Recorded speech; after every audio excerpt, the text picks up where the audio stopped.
पढ़ेंगे part number 2। चलिए चलते हैं।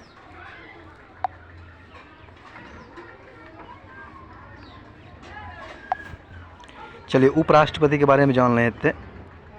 वाइस प्रेसिडेंट, इसके बारे में क्या कहता है कि भारत के उपराष्ट्रपति के निर्वाचन मंडल में कौन कौन सम्मिलित होते हैं। तो जान लीजिए, संसद के दोनों सदनों के सभी निर्वाचित सदस्य एवं मनोनीत सदस्य होते हैं। भारत के उपराष्ट्रपति को पद से हटाने संबंधी प्रस्ताव संसद के किस सदन में लाया जाता है? केवल राज्यसभा में। उपराष्ट्रपति केवल राज्यसभा में।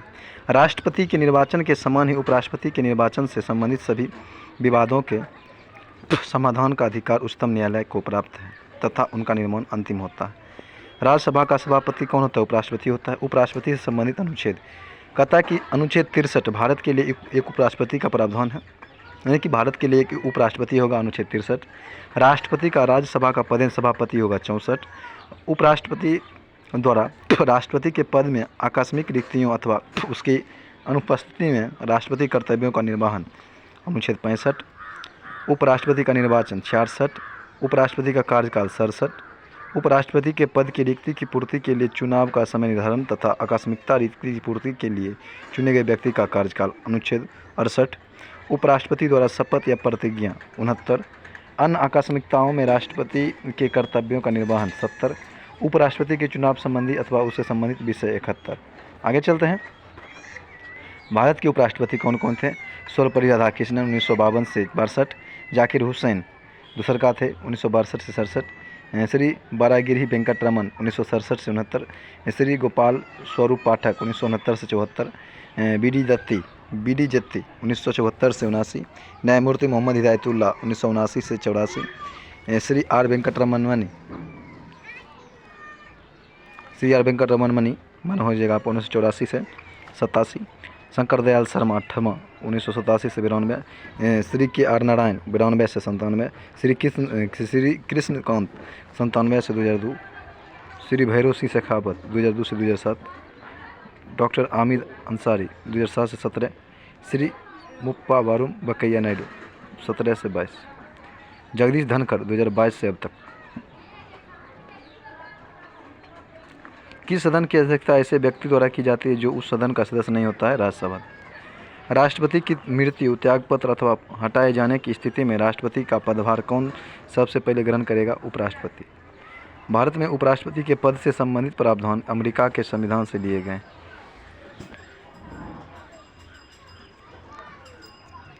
तो ये बार का ले ठीक। अब आगे है आपका भारत के उपराष्ट्रपति के पद से संबंधित प्रावधान अमेरिका के संविधान से लिए गए। उपराष्ट्रपति या राष्ट्रपति या उपराष्ट्रपति किसी भी निर्वाचन में राज्य अथवा संसद के किस सदन के सदस्य भाग नहीं लेते हैं? वो राज्य विधान परिषद के सदस्य। भारत का आपका आगे है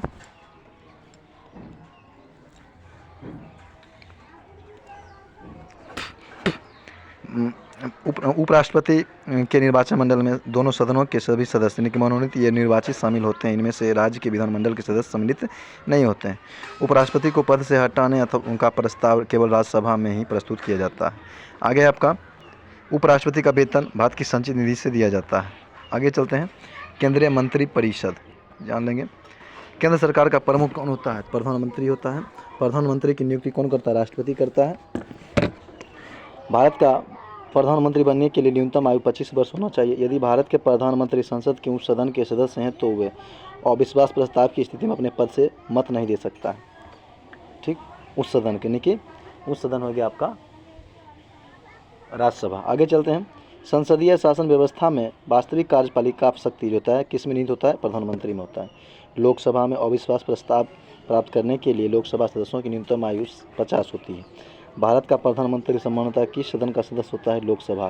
राज्यसभा का सदस्य भी प्रधानमंत्री बन सकता है। भारतीय संविधान के अनुच्छेद 75 प्रधानमंत्री एवं अन्य मंत्रियों की नियुक्ति प्रधानमंत्री के आकार और उनके दायित्वों का निर्धारण करता है। मंत्रिपरिषद में कुल मंत्रियों की संख्या प्रधानमंत्री सहित लोकसभा के सदस्यों की कुल संख्या के 15% से अधिक नहीं होगा। यह प्रावधान किस संशोधन द्वारा किया गया था? 51वां संविधान संशोधन 2003 के द्वारा। संसद का सदस्य नहीं होने पर कोई व्यक्ति अधिकतम कितने दिनों तक समय तक केंद्रीय मंत्री रह सकता है? 6 माह तक। आगे है आपका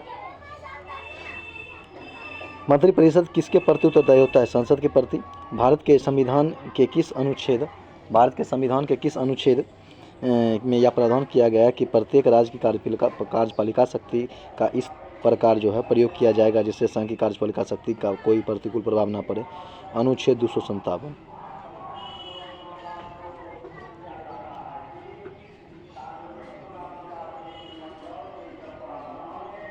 ठीक। लाभ के पद का निर्धारण संसद और राज्य विधानमंडल द्वारा किया जाता है। भारतीय राजनीतिक व्यवस्था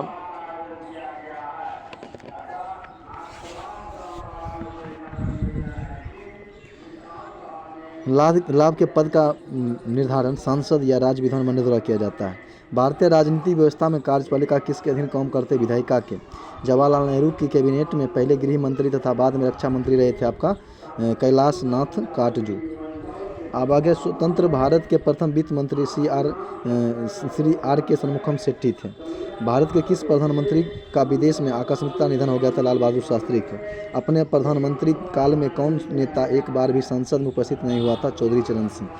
संविधान के किस अनुच्छेद में मंत्रिमंडल शब्द का प्रयोग किया गया है? अनुच्छेद 352 के 3 में। आगे श्वेत पत्र भारत से संबंधित अधिकार दस्तावेज है। कहता है कि संघीय मंत्रिमंडल का पुनर्गठन किसके प्रावधान पर आधारित है? तो गोपाला स्वामी अयंगार के।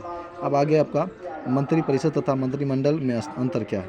पहले देखिए मंत्रिपरिषद कैबिनेट स्तर के मंत्री, राज्य स्तर के मंत्री और उप मंत्री होते हैं मंत्रिपरिषद में। यह एक संवैधानिक निकाय है जिसका वर्णन संविधान के अनुच्छेद 74-75 में किया गया। सैद्धांतिक रूप से मंत्रिपरिषद को संघ की समस्त कार्यपालिका शक्ति प्राप्त है, परंतु मंत्रिमंडल द्वारा इसके कार्यों का निर्धारण किया जाता है। मंत्रिमंडल द्वारा किए गए नीतिगत निर्णयों का क्रिया विनिमय मंत्रिपरिषद द्वारा किया जाता है। अब मंत्रिमंडल, इसमें केवल कैबिनेट स्तर के मंत्री होते हैं मंत्रिमंडल में। 44वें संविधान संशोधन 1978 के द्वारा अनुच्छेद 352 में मंत्रिमंडल शब्द जोड़ा गया था जो संविधान के मूल पाठ में नहीं था। व्यावहारिक रूप से मंत्रिमंडल सदैव मंत्रिपरिषद की शक्तियों का ही प्रयोग करता है और मंत्रियों के कार्यों का निर्धारण करता है। नीतिगत निर्णयों को क्रियान्वित करने के लिए यह मंत्री परिषद को निर्देश देता है तथा निर्णयों के क्रिया विनिमय की निगरानी भी करता है। आगे है मंत्रिपरिषद सामूहिक रूप से लोकसभा के प्रति उत्तरदायित्व होती है। आगे चलते हैं महान्यवादी एवं नियंत्रक महालेखा परीक्षक, यानी कि अटॉर्नी जनरल एंड कंट्रोलर, कहता है कंट्रोलर एंड ऑडिटर जनरल। चलिए जान लेंगे। अब भारत के 3 विधि अधिकारी होते हैं।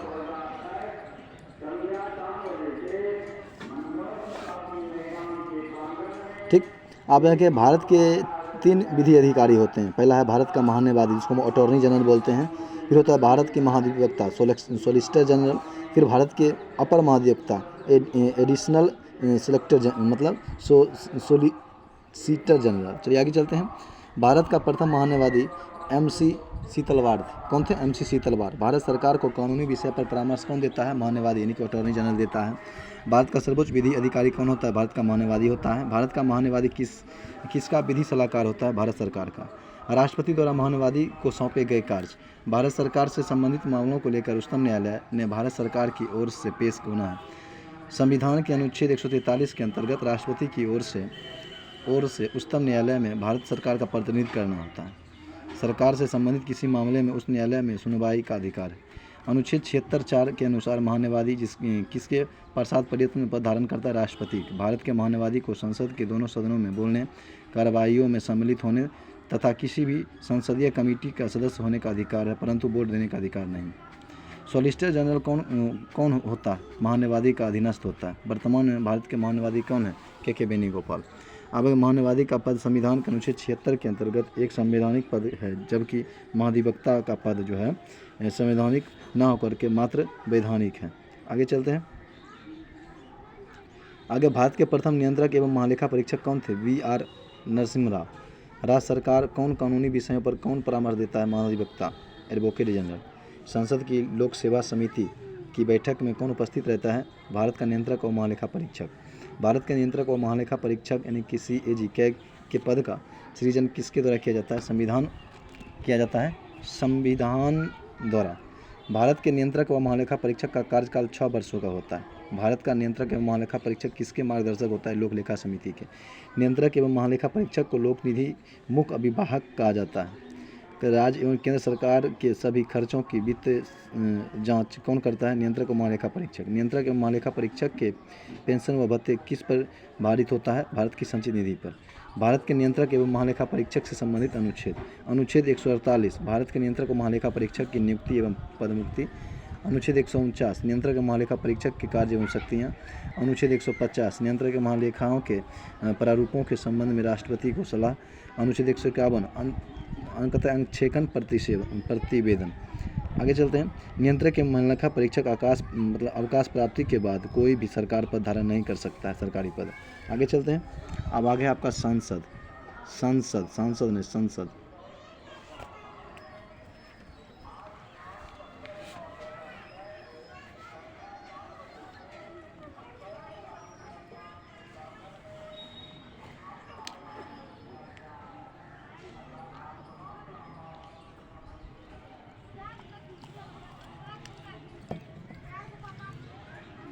संविधान के किस अनुच्छेद के अंतर्गत धन विधेयक को परिभाषित किया गया? अनुच्छेद 110। लोकसभा अध्यक्ष का त्याग पत्र किसे सौंपा जाता है? लोकसभा उपाध्यक्ष को। संविधान के अनुच्छेद 82 के अनुसार लोकसभा की सीटों का राज्यों के बीच आवंटन किस वर्ष की गणना के आधार पर की जाती है? वर्ष 1971 की। भारत में लोकसभा का अध्यक्ष लोकसभा सदस्य में से ही चयनित किया जाता है। राज्यसभा की एकांतिक शक्ति के अंतर्गत कौन अनुच्छेद आता है? अनुच्छेद 249। संविधान की चौथी अनुसूची किस प्रकार के प्रावधान है? राज्यसभा में स्थानों के आवंटन से संबंधित। लोकसभा में सदस्यों की अधिकतम संख्या कितनी हो सकती है? 552। भारतीय संविधान के अंतर्गत संसद के सदस्यों के विशेष अधिकारों तथा उन्मुक्तियों को कौन सा एक प्रावधान निर्धारित करता है? अनुच्छेद 105। लोकसभा और राज्यसभा की गणपूर्ति सदन की कुल सदस्य संख्या का 1/10 भाग होता है। राज्यसभा सदस्य बनने के लिए न्यूनतम आयु 30 वर्ष होना चाहिए। राज्यसभा की अधिकतम निर्धारित संख्या 250 है और लोकसभा 552।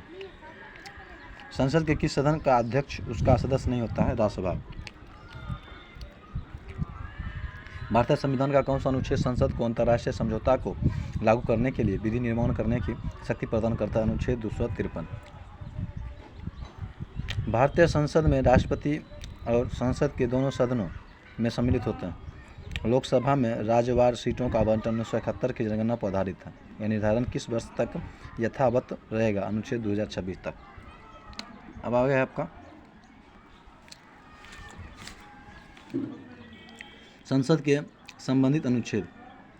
कहता कि संसद का गठन अनुच्छेद 79, राज्यसभा 80, लोकसभा 81, प्रत्येक जनगणना के पश्चात पुनः समायोजन 82, संसद के दोनों सदनों की अवधि 83, संसद की सदस्यता के अर्हताएँ इनकी योग्यताएँ 84, संसद सत्र या सत्र आवासन अभिघटन 85,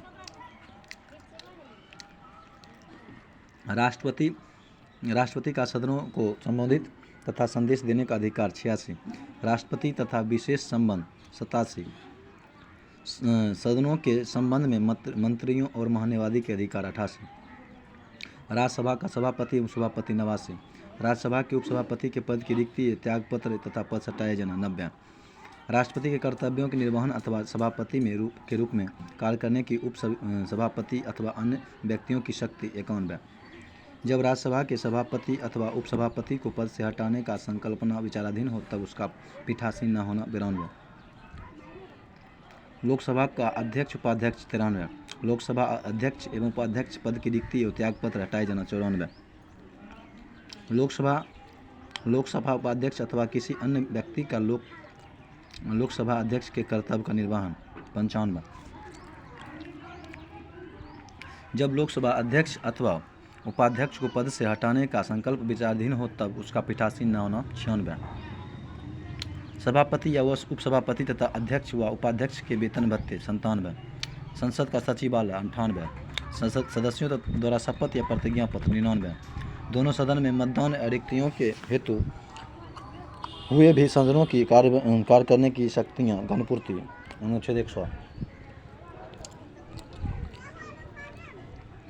स्थानों का रिक्त होना अनुच्छेद 101, संसद की सदस्यता के लिए निहिरताएँ 102, सदस्यों की योग्यता से संबंधित प्रश्नों का निर्णय 103 अनुच्छेद 99 के अंतर्गत शपथ लेने या प्रतिज्ञा पत्र करने से पहले आहर्त न होते हुए अथवा निहित किए जाने पर भी सदन में बैठक की तथा मतदान करने पर दंड 104। अब आगे है निर्वाचन आयोग संसद तथा विधानमंडल दोनों के चुनाव के लिए उत्तरदायी होता है। आगे है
लोकसभा।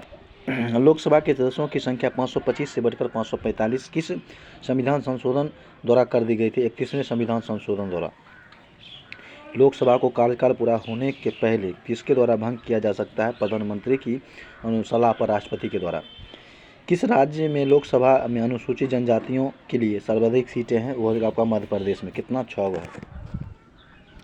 लोकसभा का कार्यकाल आपातकाल की घोषणा के दौरान 1 वर्ष में केवल 1 वर्ष के लिए बढ़ाया जाता है।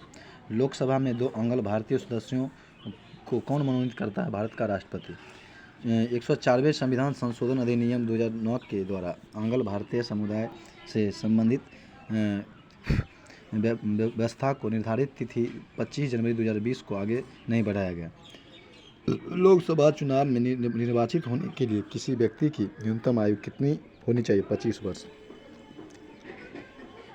लोकसभा व राज्यसभा के सर्वाधिक प्रतिनिधित्व किस राज्य से आते हैं? उत्तर प्रदेश से। उत्तर प्रदेश के पश्चात लोकसभा में सर्वाधिक सीटें किस राज्य से हैं? महाराष्ट्र से 48 हैं। राज्यसभा एक अस्थायी सदन है क्योंकि इसे विघटित या समाप्त नहीं किया जा सकता है। क्षेत्रफल की दृष्टि से सबसे बड़ा लोकसभा निर्वाचित क्षेत्र है आपका लद्दाख।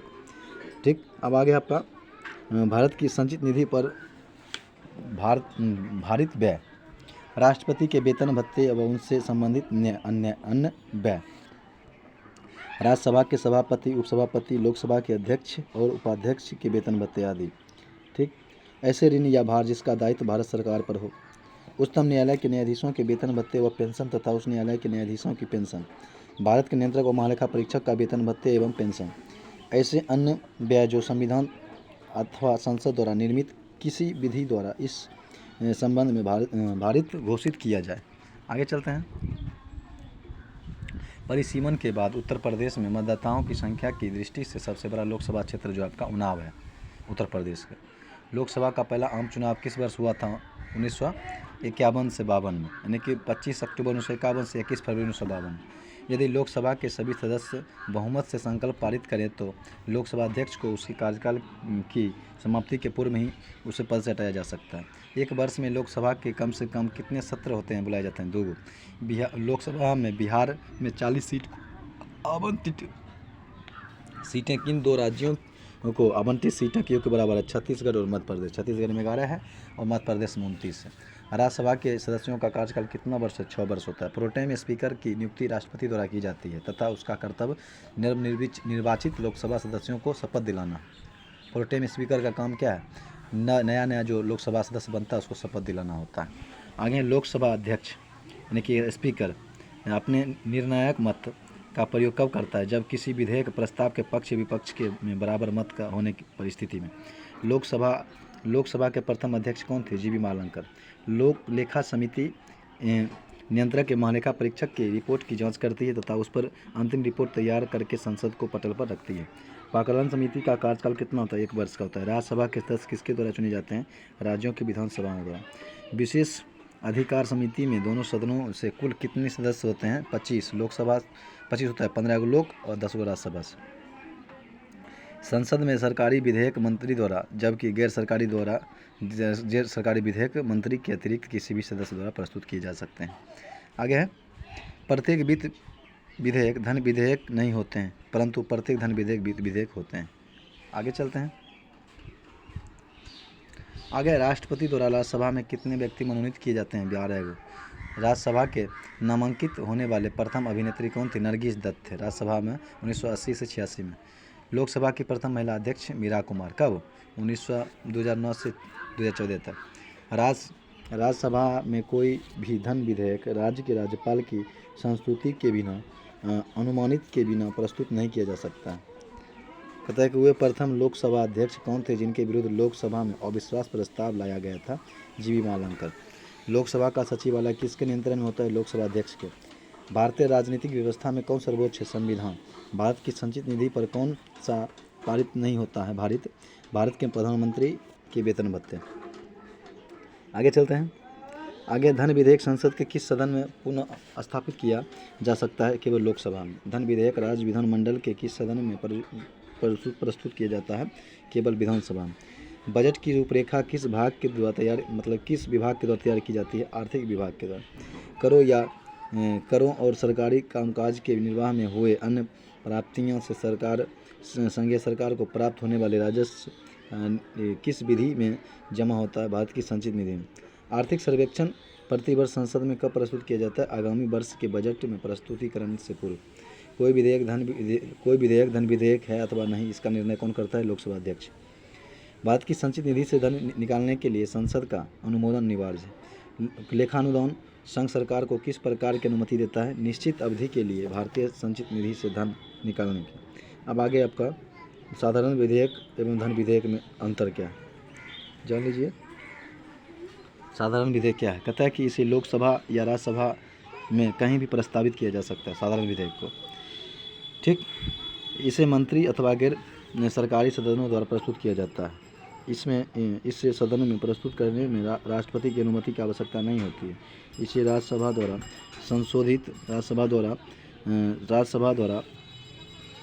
संशोधित या अस्वीकृति किया जा सकता है।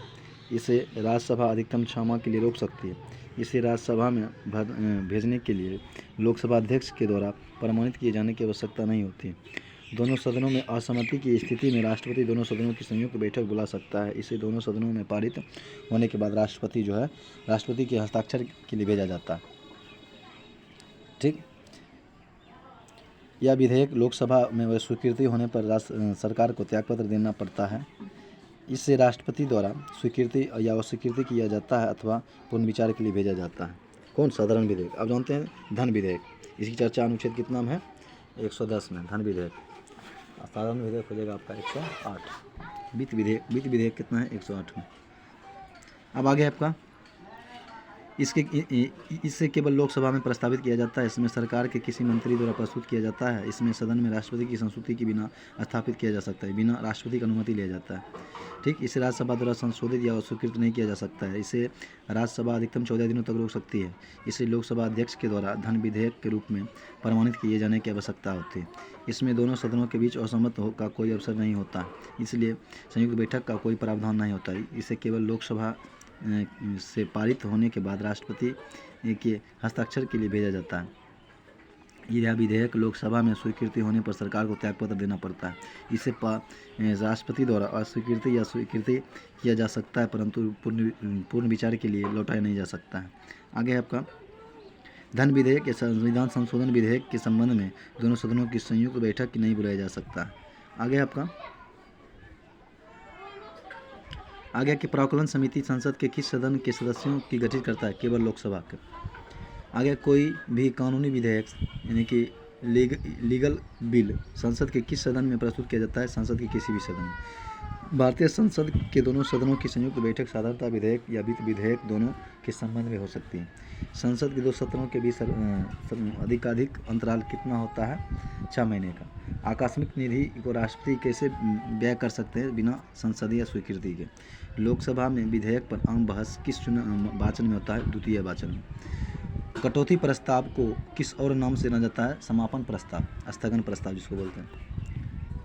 कहता है कि यदि कोई धन विधेयक लोकसभा द्वारा स्वीकृति कर लिया जाए तो राज्यसभा इसे अधिक से अधिक कितनी अवधि तक रोक सकती है? 14 दिनों तक। यदि वार्षिक संघीय बजट लोकसभा द्वारा पारित न हो तो प्रधानमंत्री अपनी मंत्रिपरिषद सहित त्यागपत्र दे सकता है। लोकसभा तथा राज्यसभा के संयुक्त अधिवेशन की अध्यक्षता कौन करता है? लोकसभा अध्यक्ष। संसद के किस समिति में राज्यसभा का प्रतिनिधित्व नहीं होता है? प्रावकलन समिति में। अंतर्राष्ट्रीय विधेयक को भारत के किसी भाग अथवा संपूर्ण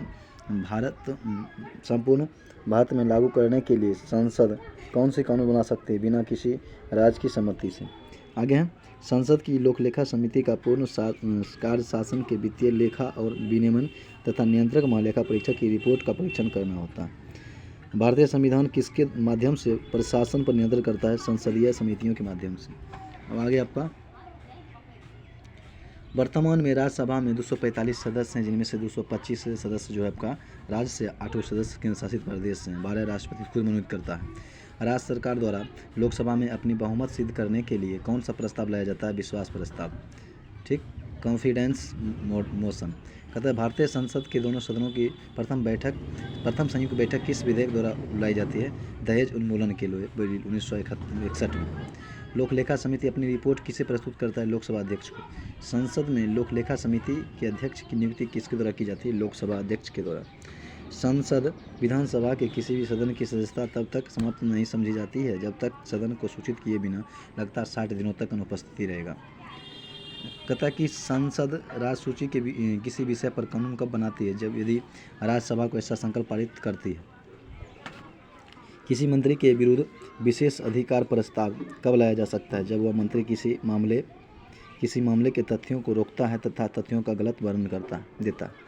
संसद द्वारा वर्ष 1989 में निर्मित कानून के अनुसार एक नागरिक के वयस्क होने की आयु कितनी थी? 18 वर्ष। लोकसभा में शून्यकाल की अधिक से अधिक कितना होना चाहिए? 1 घंटा। संसद में स्थगन प्रस्ताव लाने का उद्देश्य सार्वजनिक महत्व के अति आवश्यक मुद्दों पर बहस करना। भारतीय संसद की संप्रभुता किसके द्वारा प्रतिबंधित है? न्यायिक समीक्षा से। संसदीय व्यवस्था में शून्यकाल किस देश की देन है? भारत। संसद की कार्यवाही का प्रथम घंटा होता है प्रश्नकाल। आगे चलते हैं। लोकलेखा समिति में कुल 22 सदस्य होते हैं, जिसमें से 15 लोकसभा से, 7 राज्यसभा से। आगे आपका सर्वोच्च न्यायालय, सुप्रीम कोर्ट, सर्वोच्च न्यायालय जान लेते हैं। आगे आपका उच्चतम न्यायालय के अधिकार क्षेत्र को बढ़ाने का अधिकार किसके पास होता है? संसद के पास होता है। भारत में सर्वोच्च न्यायालय की स्थापना कब हुई थी? 28 जनवरी 1950 को। ठीक, सर्वोच्च न्यायालय।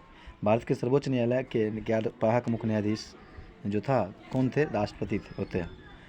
कौन होता है? राष्ट्रपति होता है कार्यवाहक। आगे है सर्वोच्च न्यायालय में मुख्य न्यायाधीश सहित कुल कितने न्यायाधीश हो सकते हैं? 34। कहता है कि दूर संचार विवाद निपटारा तथा अपील अधिकरण TDSAT के निर्णयों को केवल सुप्रीम कोर्ट में चुनौती दी जा सकती है। उच्चतम न्यायालय के न्यायाधीशों के वेतन का निर्धारण किसके द्वारा किया जाता है? संसद के द्वारा। सर्वोच्च न्यायालय के न्यायाधीश की संयुक्त नियुक्ति किसके द्वारा की जाती है? राष्ट्रपति के द्वारा। उच्चतम न्यायालय के न्यायाधीश की संख्या में वृद्धि करने की शक्ति संसद को है। उच्चतम न्यायालय के न्यायाधीश किस प्रक्रिया के द्वारा हटाया जा सकता है? राष्ट्रपति के द्वारा, संसद की अनुशंसा पर। सेवानिवृत्ति के पश्चात सर्वोच्च न्यायालय के न्यायाधीश किसी भी न्यायालय में वकालत नहीं कर सकता है। आगे है समानतः उच्चतम न्यायालय सभी मामलों की सुनवाई नई दिल्ली में करता है, परंतु इसके अनुमोदन से वह किसी अन्य स्थान पर भी सुनवाई कर सकता है राष्ट्रपति के अनुमोदन से। सर्वोच्च न्यायालय के न्यायाधीश की सेवानिवृत्ति आयु 65 वर्ष है, ये 6 वर्ष जो पहले हो। ठीक, भारतीय संविधान का कौन सा अनुच्छेद संवैधानिक विवाद सर्वोच्च न्यायालय के अपीलीय क्षेत्राधिकार से संबंधित है? अनुच्छेद 134 के 1। उच्चतम न्यायालय में संविधान के निर्वाचन में संबंधित मामलों की सुनवाई करने के लिए न्यायाधीशों की संख्या कितनी होती है? 5। आगे चलते कितनी होती है? 5। आगे चलते हैं। आगे सर्वोच्च न्यायालय संबंधी महत्वपूर्ण विच्छेद अनुच्छेद। संविधान के भाग 5 में अनुच्छेद 124 से लेकर के 47 तक सर्वोच्च न्यायालय में संबंधित प्रावधान किए गए। अनुच्छेद 124 में सर्वोच्च न्यायालय के स्थापना एवं गठन का प्रावधान है। अनुच्छेद 126 कार्यकारी मुख्य न्यायाधीश की नियुक्ति। अनुच्छेद 127 इसके अंतर्गत तदर्थ न्यायाधीश की नियुक्ति। 127 अनुच्छेद 128 सेवानिवृत्त न्यायाधीश की भी सर्वोच्च न्यायालय की बैठक में उपस्थित के लिए बुलाया जा सकता है। अनुच्छेद 129 उच्चतम न्यायालय को अभिलेख न्यायालय घोषित करता है। अनुच्छेद 130 उच्चतम न्यायालय का स्थगन निर्धारित करने की मुख्य न्यायाधीश की शक्ति है। अनुच्छेद 131 उच्चतम न्यायालय की आरंभिक व मूल अधिकारिता का वर्णन है। अनुच्छेद 136 अपील के लिए उच्चतम न्यायालय की विशेष अनुमति का प्रावधान। अनुच्छेद 137 उच्चतम न्यायालय के अपने निर्णयों के पूर्ण विचार की शक्ति के बारे में उल्लेख। अनुच्छेद 141 इसके अनुसार उच्चतम न्यायालय द्वारा घोषित विविध सभी न्यायालयों पर व्याधिकारी होता है। अनुच्छेद 143 राष्ट्रपति की उच्चतम न्यायालय को परामर्श करने की शक्ति का वर्णन। अनुच्छेद 145 के अंतर्गत उच्चतम न्यायालय को राष्ट्रपति के अनुमोदन से न्यायालय की कार्य पद्धति एवं प्रक्रिया को नियमित करने के लिए नियम बनाने की शक्ति है। अनुच्छेद 146 इसके अंतर्गत उच्चतम न्यायालय के अधिकारियों एवं सेवकों की नियुक्ति संबंधी प्रावधान। अब आगे आपका सुप्रीम कोर्ट के न्यायाधीश के वेतन भत्ते व पेंशन भारत की संचित निधि से दिया जाता है। आगे चलते हैं। आगे है आपका आगे कि केंद्र और राज्यों के बीच कौन अपने विवादों का निर्णय करने की भारत में उच्चतम न्यायालयों की शक्ति आती है, इसकी मूल अधिकारिता के अंतर्गत। आगे आपका उच्चतम न्यायालय में संविधान के मूल ढांचे का सिद्धांत किस बाद में प्रस्तावित किया गया था? केशवानंद भारती बनाम केरल राज्य 1973 में। आगे केवल सर्वोच्च न्यायालय में तदर्थ न्यायाधीश की नियुक्ति का प्रावधान है। कहता है संविधान का कौन सा अनुच्छेद उच्चतम न्यायालय को उसके द्वारा दिए गए निर्णयों अथवा आदेश के पुनरावलोकन हेतु अधिकृत करता है? अनुच्छेद 137 भारत के संविधान की मूल संरचना के सिद्धांत का स्रोत क्या है? न्यायिक समीक्षा। संविधान की व्याख्या करने का अंतिम अधिकार जो है सर्वोच्च न्यायालय को। कहता है कि उच्च न्यायालय और उच्चतम न्यायालयों की अधिकारिता के अंतर्गत कौन मामले आते हैं? मूल अधिकारों का परिवर्तन। भारतीय संविधान का संरक्षण कौन होता है? सर्वोच्च न्यायालय। अब आगे आपका न्यायाधीशों की प्राप्त उन्मुक्तियाँ। अनुच्छेद 121 उच्चतम न्यायालय तथा उच्च न्यायालयों के न्यायाधीशों के आचरण के संबंध में संसद में चर्चा पर प्रतिबंध लगाता है। इसके अनुसार उच्चतम न्यायालय तथा उच्च न्यायालयों के किसी अन्य न्यायाधीश द्वारा अपने कर्तव्यों के निर्वहन के लिए निर्वहन किए गए किसी आचरण के विषय में संसद में कोई चर्चा नहीं होगी, किंतु जब ऐसे न्यायाधीश को हटाने का प्रस्ताव संसद में विचाराधीन चल रहा हो तो उससे संबंधित आचरण का संसद में चर्चा की जाएगी। अब आगे न्यायालय की अवमानना।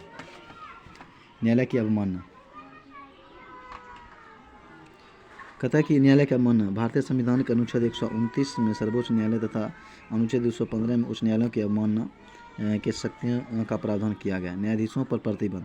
कोई व्यक्ति जो उच्चतम न्यायालय का न्यायाधीश रह चुका है भारत में किसी न्यायालय या प्राधिकार के समक्ष वकालत या कार्य नहीं कर सकता है। अनुच्छेद 124 के साथ के तहत। अब आगे चलते हैं। भारत के प्रथम दलित मुख्य न्यायाधीश कौन थे? न्यायमूर्ति के.जी. बालकृष्ण।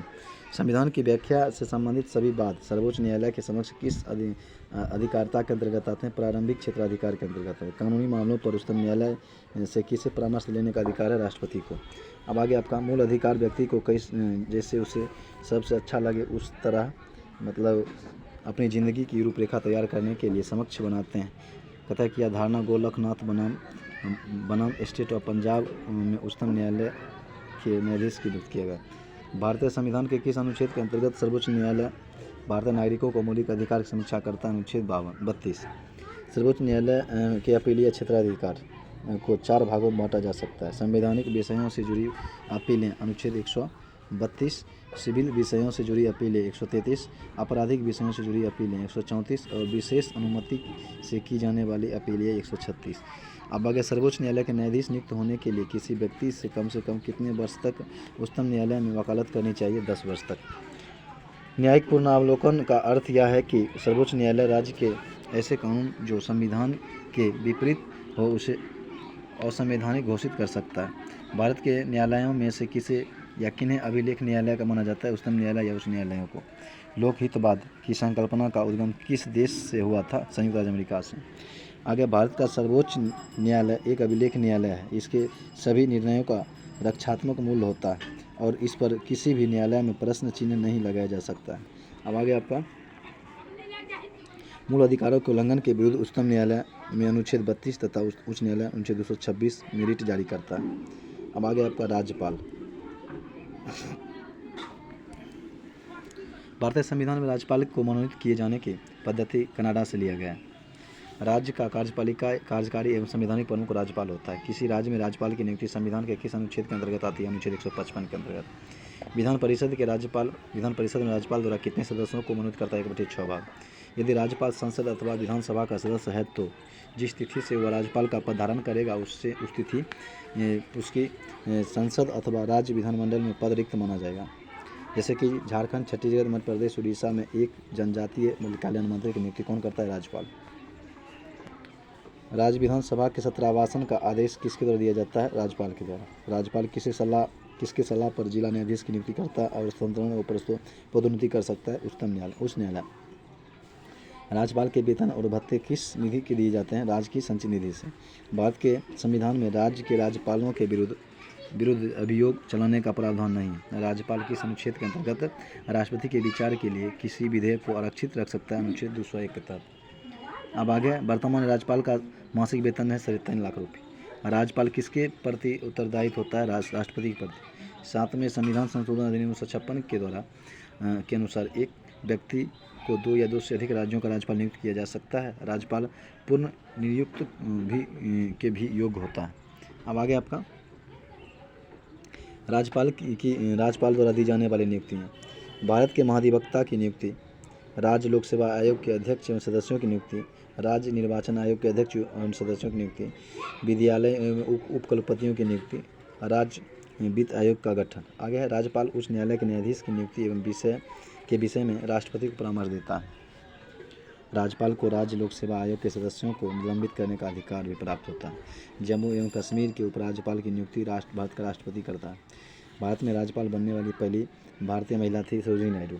राज्य विधानसभा में अंगल भारतीय समुदाय के लिए प्रतिनिधित्व का प्रावधान भारत के संविधान के किस अनुच्छेद के द्वारा किया गया था? अनुच्छेद 333 के द्वारा 104वें संविधान संशोधन द्वारा। राज्यपाल से संबंधित कुछ अनुच्छेद। पहला कि भारत का एक राज्यपाल होगा राज्यों में, अनुच्छेद 153। ठीक। राज्य की कार्यपालिका शक्ति राज्यपाल में निहित होगी, 154। आकस्मिकता स्थिति में राज्यपाल के कार्य, 160। क्षमादान तथा मामले में दंडादेश के निलंबन प्रतिहार लघुकरण, राज्यपाल, अनुच्छेद 161। मंत्रिपरिषद द्वारा राज्यपाल को सलाह एवं सहयोग देना, 163। राज्य विधानसभा द्वारा पारित विधेयक पर राज्यपाल की अनुमति, 200, अनुच्छेद 200। राज्य विधानसभा द्वारा पारित विधेयक को राष्ट्रपति के विचार रातीर्थ सुरक्षा रखना, 201। राज्यपाल की अध्यादेश जारी करने की शक्ति, 213। राज्यपाल द्वारा जिला न्यायाधीश की नियुक्ति, 233। आगे चलते हैं। सरोजिनी नायडू ने राज्यपाल को सोने की पिंजरे में निवास करने वाली चिड़िया की संज्ञा दी थी। अब आगे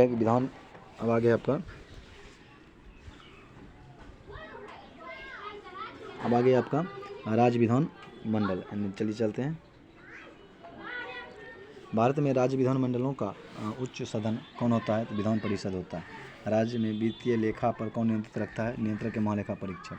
राज्य में उच्च सदन की स्थापना या समाप्ति संबंधित राज्य की विधानसभा द्वारा पूर्ण बहुमत से पारित प्रस्ताव और संसद द्वारा साधारण बहुमत से पारित प्रस्ताव के द्वारा की जाती है।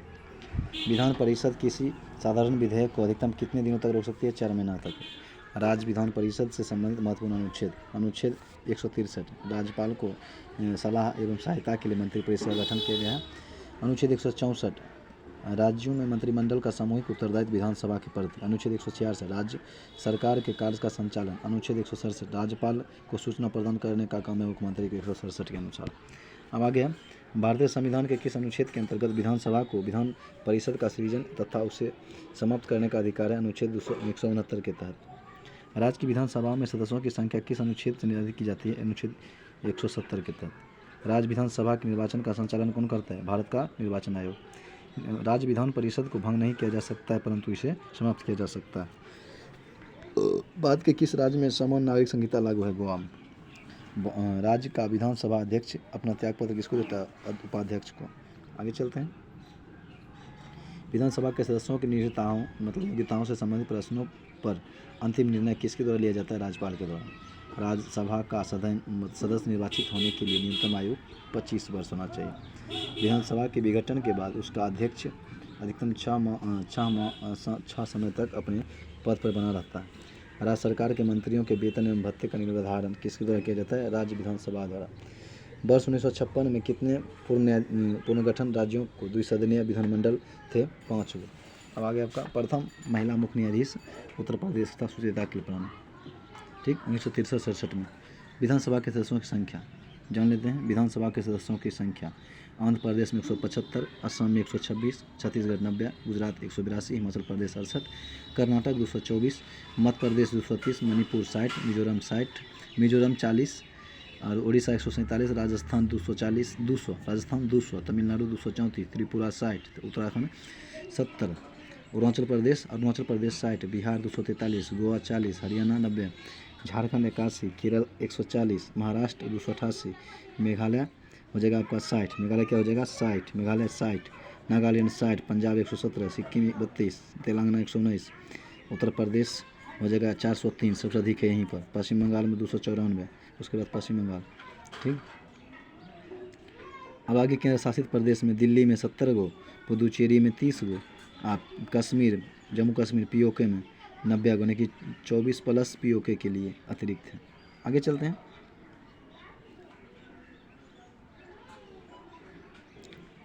हैं। आगे के मुख्यमंत्री की सलाह पर राज्यपाल द्वारा मंत्रियों की नियुक्ति की जाती है। ये राज्यपाल के प्रसाद प्रयत्न पर धारण करते हैं। अब आगे की उच्च न्यायालय यानी कि हाई कोर्ट, पहले पढ़े थे हम सुप्रीम कोर्ट, आप पढ़ेंगे हाई कोर्ट। अंडमान एवं निकोबार द्वीप समूह किस उच्च न्यायालय के क्षेत्राधिकार में होता है? कलकत्ता में। कहता है उच्चतम न्यायालय के न्यायाधीश के वेतन व भत्ते किस निधि से दिए जाते हैं? संचित निधि से। उच्चतम न्यायालय के निर्णय से पूर्व किस उच्च न्यायालय ने यह निर्णय दिया था कि एक ही बार में 3 तलाक कहने से तलाक होना गैर कानूनी होगा? इलाहाबाद उच्च न्यायालय। अब आगे चलते हैं। न्यायाधीश को हटाने की प्रक्रिया में 3 सदस्यीय समिति होता है। पहला होता है भारत के मुख्य न्यायाधीश, उच्चतम न्यायालय का कोई अन्य वरिष्ठ न्यायाधीश, ठीक, और दूसरा का होता है उच्च न्यायालय या मुख्य न्यायाधीश या प्रख्यात विधिवेत्ता। कहता है कि एक उच्च न्यायालय का न्यायाधीश अपना त्यागपत्र किसे देता है? राष्ट्रपति को। उच्च न्यायालय के न्यायाधीश की सेवानिवृत्ति की आयु 62 वर्ष होती है। अब आगे है अनुच्छेद 214 राज्यों के लिए उच्च न्यायालय की व्यवस्था। अनुच्छेद 215 उच्च न्यायालय के अभिलेख के न्यायालय के रूप में। अनुच्छेद 216 उच्च न्यायालय का गठन। अनुच्छेद 217 उच्च न्यायालय के न्यायाधीश के लिए नियुक्ति एवं अर्हताएँ। अनुच्छेद 218 उच्च न्यायालय में उच्चतम न्यायालय से संबंधित कुछ प्रावधानों का लागू होना। अनुच्छेद 219 उच्च न्यायालयों के न्यायाधीश की शपथ ग्रहण। अनुच्छेद 220 अस्थायी न्यायाधीश बहाल होने के बाद प्रैक्टिस पर प्रतिबंध। अनुच्छेद 221 न्यायाधीश का वेतन भत्ते। अनुच्छेद 222 किसी न्यायाधीश का एक उच्च न्यायालय से दूसरे उच्च न्यायालय में स्थानांतरण। अनुच्छेद 223 कार्यवाहक एवं मुख्य न्यायाधीश की नियुक्ति। अनुच्छेद 224 अतिरिक्त एवं कार्यवाहक मुख्य न्यायाधीश की नियुक्ति। आगे चलते हैं। आगे जब सर्वोच्च न्यायालय किसी व्यक्ति अथवा संस्था को उसके दायित्व के निर्वहन हेतु रिट जारी करता है तब उस लेख को क्या कहता है? परमादेश। भारत के उच्च न्यायालयों की कुल संख्या कितनी है? 25। संपत्ति का अधिकार वर्तमान में वैधानिक अधिकार जिसकी रक्षा के लिए उच्च न्यायालय रिट जारी कर सकता है। राज्य के उच्च न्यायालयों का मुख्य क्षेत्राधिकार के अंतर्गत कौन सा अधिकार नहीं आता है? परामर्श संबंधी क्षेत्राधिकार। अब आगे आपका अधिराष्ट्र न्यायालय की कार्य पद्धति का परीक्षण कौन सी याचिका करती है? उत्प्रेषण। मूल अधिकारों का संरक्षण उच्च न्यायालय और उच्चतम न्यायालय दोनों की अधिकारिता में आता है। भारत के संविधान के अनुसार जिला न्यायाधीश के अंतर्गत कौन जो है सम्मिलित नहीं होता है? न्यायाधिकरण न्यायाधीश। अब आगे है जैसे अनुच्छेद 224A उच्च न्यायालय में सेवानिवृत्ति न्यायाधीश की नियुक्ति। अनुच्छेद 225 उच्चतम न्यायालय का क्षेत्राधिकार। अनुच्छेद 226 कुछ रीटों याचिकाओं जारी करने की न्यायालयों की शक्ति। अनुच्छेद 226 कुछ रीटों हो गया। अब अनुच्छेद 226A आगे है अनुच्छेद 226 के अंतर्गत जो है आपका केंद्रीय न्यायालयों की संवैधानिक वैधता पर विचार नहीं किया जा सकता। अनुच्छेद 267 कहता है कि उच्च न्यायालयों की सभी अधीनस्थ न्यायालयों पर परीक्षण। अनुच्छेद 228 उच्च न्यायालयों में कुछ मामलों का स्थानांतरण। अनुच्छेद 228 उच्च न्यायालयों में कुछ मामलों का स्थानांतरण। अनुच्छेद 228 से राज्य अधिनियमों की संवैधानिक वैधता से संबंधित प्रश्नों के विचार के लिए विशेष प्रावधान। अनुच्छेद 229 पदाधिकार तथा सेवक एवं उच्च न्यायालयों के व्यय। अनुच्छेद 230 उच्च न्यायालयों का क्षेत्राधिकार। अनुच्छेद 231 दो या दो से अधिक राज्यों के लिए साझे उच्च न्यायालय की स्थापना। अब आगे आपका उच्च न्यायालय के न्यायाधीश को पेंशन भारत की संचित निधि से दिया जाता है। आगे चलते हैं। उच्च न्यायालयों का गठन एवं और क्षेत्राधिकार। आगे चलते हैं। कलकत्ता 1862 में, कलकत्ता 1862 में हो जाएगा आपका पश्चिम बंगाल, अंडमान निकोबार द्वीप समूह सब क्षेत्राधिकार है। मुंबई 1862, महाराष्ट्र दादर नगर हवेली दमन व दीव गोवा। मद्रास 1862 पुडुचेरी तमिलनाडु। कर्नाटक 1884 कर्नाटक। इलाहाबाद 1866 उत्तर प्रदेश। पटना 1916 बिहार हो जाएगा आपका। आगे है जम्मू कश्मीर लद्दाख 1928 जम्मू कश्मीर लद्दाख। मध्य प्रदेश 1956 मध्य प्रदेश। पंजाब व हरियाणा 1966 पंजाब हरियाणा चंडीगढ़। गुवाहाटी 1948 असम नागालैंड मणिपुर मिजोरम अरुणाचल प्रदेश। ठीक। उड़ीसा 1948 उड़ीसा। राजस्थान 1949 राजस्थान। केरल 1956 केरल और लक्षद्वीप। गुजरात 1960 गुजरात। दिल्ली 1966 दिल्ली। एक 1966 में और कहीं है पंजाब हरियाणा। दिल्ली भी 1966 में। कहता है कि हिमाचल प्रदेश हो जाएगा आपका 1967 हिमाचल प्रदेश। सिक्किम 1975 सिक्किम। छत्तीसगढ़ 2000 छत्तीसगढ़। उत्तराखंड 2000 उत्तराखंड। झारखंड 2000 झारखंड। मेघालय 2013 मेघालय। मणिपुर 2013 मणिपुर। त्रिपुरा 2013 त्रिपुरा। तेलंगाना 2019 तेलंगाना। आंध्र प्रदेश 2019 आंध्र प्रदेश। ठीक। अब आगे आपका विशेष 7 केंद्र शासित प्रदेशों राज्यों के उच्च न्यायालय के अंतर्गत आते हैं ये जो है सबका। ठीक। अब आगे आपका 6 उच्च न्यायालय इलाहाबाद मुंबई गुवाहाटी मध्य प्रदेश मद्रास और राजस्थान को अस्थायी खंडपीठ है। केवल कर्नाटक उच्च न्यायालय का मुख्य खंडपीठ बेंगलुरु की 2 सर्किल खंडपीठ है धारवाड़ और गुलबर्गा। आगे चलते हैं। अब आगे के निवारक निरोध के अंतर्गत एक व्यक्ति को बिना मुकदमा चलाए कितने समय तक बंदी बनाकर रखा जा सकता है? 3 माह तक। इलाहाबाद उच्च न्यायालय का गठन कब हुआ था? 1866 में। ठीक। आगे है न्यायालय में कार्यवाही निलंबित होने की दिशा में लागू नहीं की परिस्थिति से उच्च न्यायालय की अधिक्षण शक्ति में सैन्य न्यायालय शामिल नहीं होता।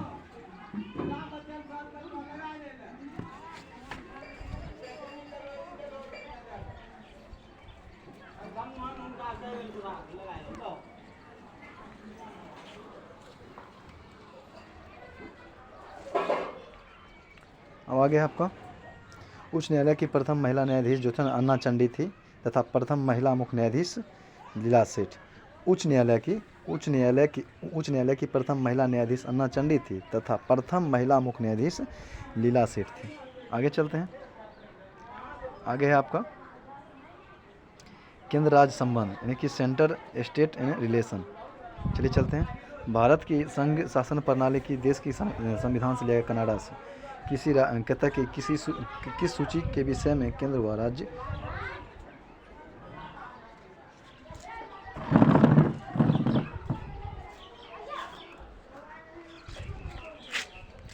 किस सूची के विषय में पर केंद्र व राज्य दोनों सरकार कानून बना सकता है? संवर्ती सूची पर। केंद्र राज्य संबंध किस अनुसूची में आता है? 7वीं अनुसूची में। केंद्र राज्य संबंधों पर वर्ष 1971 में राज्य मन्नार समिति का गठन किस राज्य द्वारा किया गया? तमिलनाडु द्वारा। संघ सूची के दिए गए संशोधन। 6ठे संविधान संशोधन 1956 के द्वारा प्रविष्टि संख्या 92 को जोड़ी गई। इसका विषय समाचार पत्रों में विभिन्न वस्तुओं के अंतर्गत राज्य कार्यक्रम या क्रिया विक्रिया पर कर था। अब आगे है 7वें संविधान संशोधन 1956 के द्वारा जो था प्रविष्टि संख्या 33 का लोप होकर किया गया। इसका विषय केंद्रों के उद्देश्यों के लिए था संपत्ति का अधिग्रहण। इससे संघ सूची से हटा करके संवर्ती सूची में लाया गया। 42वां संविधान संशोधन 1976 के द्वारा 2 को प्रविष्टि संख्या 2 की क जोड़ी गई। इसका संबंध किसी राज्य के केंद्र के सशस्त्र बलों की नियुक्ति से। 46वें संविधान संशोधन 1982 के द्वारा प्रविष्टि संख्या 92 ख जोड़ी गई, जिसका संबंध अंतर्राज्यीय व्यापार तथा वाणिज्य के दौरान होने वाले माल के परिवहन पर कर से 88वें संविधान संशोधन 2003 द्वारा प्रविष्ट संख्या 92 को जोड़ी गई। इसका संबंध सेवा कर से कि सर्विस टैक्स से। क्षेत्रीय परिषद का सृजन किसके माध्यम से किया जाता है? संसदीय कानून द्वारा। अंतर्राज्यीय परिषद का संबंध उपबंध किस अनुच्छेद में किया गया? अनुच्छेद 263 में। रेडियो एवं दूरदर्शन विज्ञापनों पर कर कौन लगाता है? राज्य सरकार। आगे भारतीय संविधान का अनुच्छेद 249 राज्य सूची के विषय से के संबंध में संसद की विधायी शक्तियों से संबंधित। आगे आपका केंद्र व राज्यों के बीच शक्तियों का विभाजन किस मतलब अनुच्छेद के अंतर्गत आता है? 245 से 246 के अंतर्गत। अंतर्राज्यीय परिषद का पदेन अध्यक्ष होता है प्रधानमंत्री। संघ द्वारा कौन सा कर लगाया जा सकता है या वसूला जा सकता है? संघ द्वारा राज्यों में बांटा गया है कृषि आय के अतिरिक्त आयकर। सहकारी समिति का गठन कब? सहकारी आयोग का गठन कब किया गया था? 1983 में। अब आगे चलते हैं। संख्या कर संघ सूची प्रविष्ट संख्या 82 से 92 की। आगे आयकर कृषि आय को छोड़कर सीमा शुल्क, निर्यात शुल्क सहित तंबाकू और अन्य वस्तुओं पर उत्पाद शुल्क, कहते अल्कोहलिक पेय पदार्थ, अफीम, गांजा, मादक औषधि तथा मादक पदार्थों को छोड़ करके। ठीक। अब आगे है निगम कर यानी कि कॉर्पोरेट टैक्स।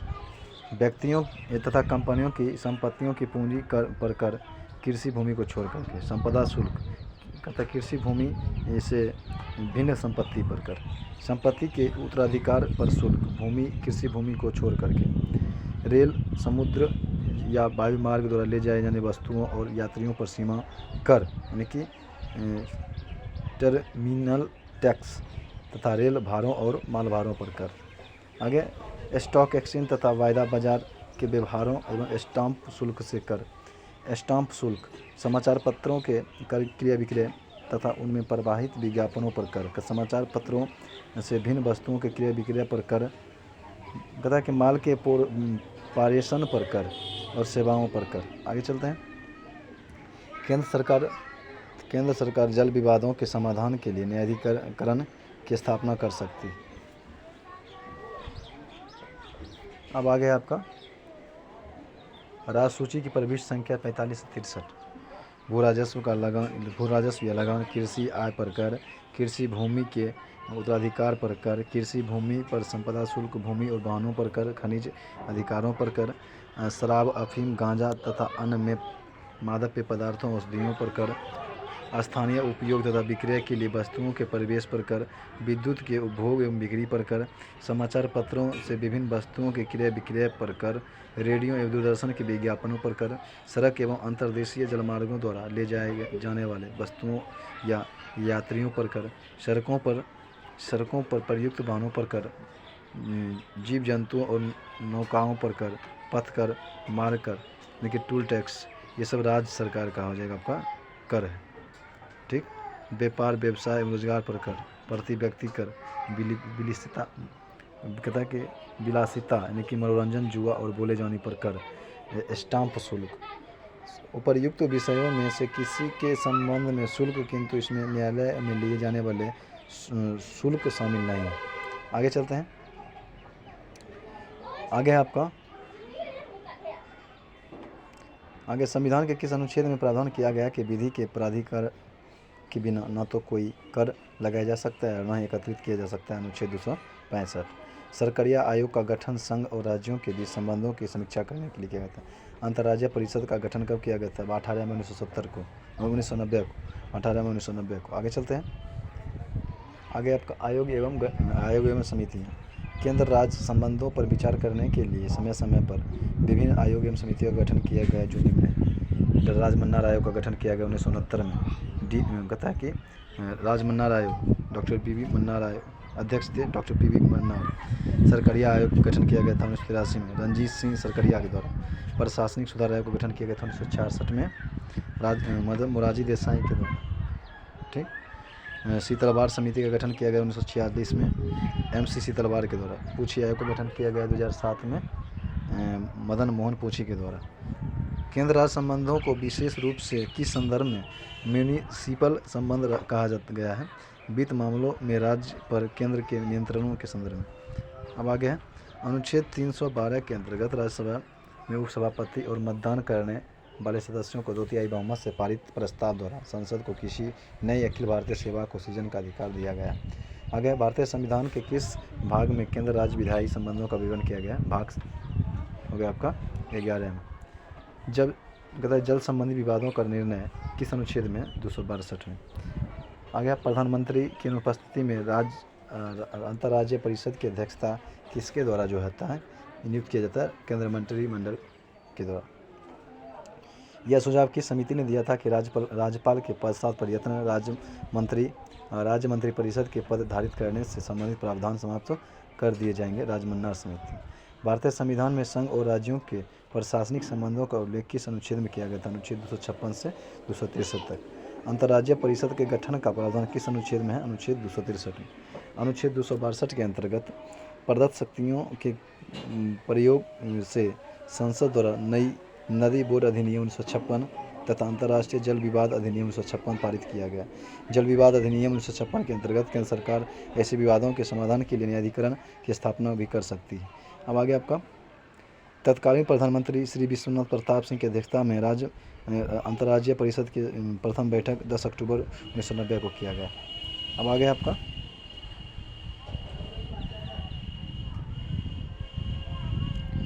संघ संबंधित भाग 11, 12 अनुच्छेद 245 और 293। पहले जान लेते हैं विधायी संबंध क्या है। ठीक। अनुच्छेद 245 संसद और राज्य विधायी द्वारा बनाए गए कानूनों का विस्तार। अनुच्छेद 246 जो आपका ठीक।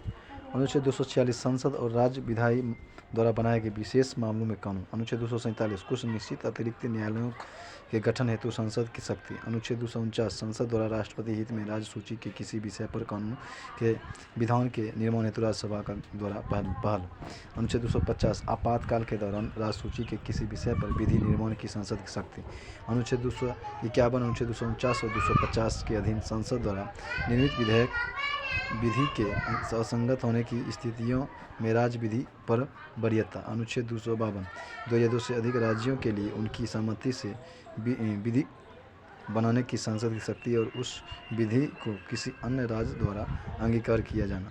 अनुच्छेद 253 अंतर्राष्ट्रीय करों को प्रभावी बनाने के लिए विधान निर्मित कराने की संसद की शक्ति। अनुच्छेद 254 संसद द्वारा बनाए गए विधायी और राज्य विधानमंडल द्वारा बनाए गए विधेयकों में असंगति की स्थिति में संसद द्वारा बनाई गई विधियों का प्रभाव। अनुच्छेद 255 सिफारिशों और पूर्व मंजूरी के बारे में अपेक्षाओं को केवल प्रक्रिया का विषय माना और इस आधार पर उसे खारिज न करना। अब आगे आपका प्रशासनिक संबंध आ जाता है आपका अनुच्छेद 256। अनुच्छेद 256 द्वारा निर्मित विधि के अनुपालन को सुनिश्चित करने के लिए संघ द्वारा राज्यों को निर्देश दिया जाना। ठीक। अनुच्छेद 257 संघ की कार्यपालिका शक्ति के प्रयोग के लिए साथ साथ राष्ट्रीय स्मारकों महत्व के संरक्षण साधनों के संचार संसाधनों के निर्माण और संरक्षण के संदर्भ में संघ का राज्य पर नियंत्रण। अनुच्छेद 258 कुछ मामलों में संघ द्वारा राज्यों को शक्ति प्रदान करने का संघ का अधिकार। अनुच्छेद 258 को राज्य द्वारा केंद्र को राज्य सौंपने की शक्ति। अनुच्छेद 260 भारत से बाहर के क्षेत्र के संबंध में संघ के अधिकार। अनुच्छेद 261 सार्वजनिक कार्य अभिलेख और न्यायिक कार्रवाई। अनुच्छेद 262 अंतर्राज्यीय नदी जल विवादों के हल के लिए न्यायाधिकरण का गठन। अनुच्छेद 263 अंतर्राज्यीय परिषद का गठन। आगे चलते हैं।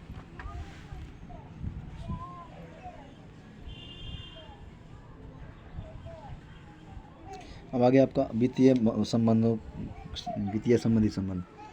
अनुच्छेद 265 विधि के पदाधिकार के बिना करों का आरोपण नहीं करना। अनुच्छेद 266 भारत और राज्यों की संचित निधियों और लोकलेखा। अनुच्छेद 267 आकस्मिकता निधि। अनुच्छेद 268 केंद्र द्वारा लगाए गए परंतु राज्यों द्वारा एकत्रित एवं विनियोजित कर। अनुच्छेद 270 संघ द्वारा लाए गए और संग्रहित किंतु संघ राज्य के बीच विस्तार किए जाने वाले कर। अनुच्छेद 271 कुछ निश्चित चुंगी व कर पर केंद्र द्वारा लगाया गया अतिरिक्त प्रभाव। अनुच्छेद 274 राज्यों के हितों से संबंधित कराधान वाले विधेयक के संदर्भ में राष्ट्रपति की पूर्वानुमान आवश्यक है। अनुच्छेद 275 कुछ राज्यों को जो है आपका संघ के अनुदान। अनुच्छेद 276 व्यवसाय व्यापार और रोजगार पर कर। अनुच्छेद 280 राष्ट्रपति द्वारा प्रत्येक 5वें वर्ष के समाप्ति पर वित्तीय आयोग का गठन। अनुच्छेद 281 वित्त आयोग की सिफारिशों को संसद के समक्ष रखा जाना। अनुच्छेद 283 संचित निधि, आकस्मिकता निधि और लोकलेखा में जमा धनराशियों की अभिरक्षा। अनुच्छेद 285 संघ की संपत्ति को राज्य के कराधीन से छूट। अनुच्छेद 286 वस्तुओं की बिक्री पर कर के अधिग्रहण के विषय में निबंधन। अनुच्छेद 287 विद्युत पर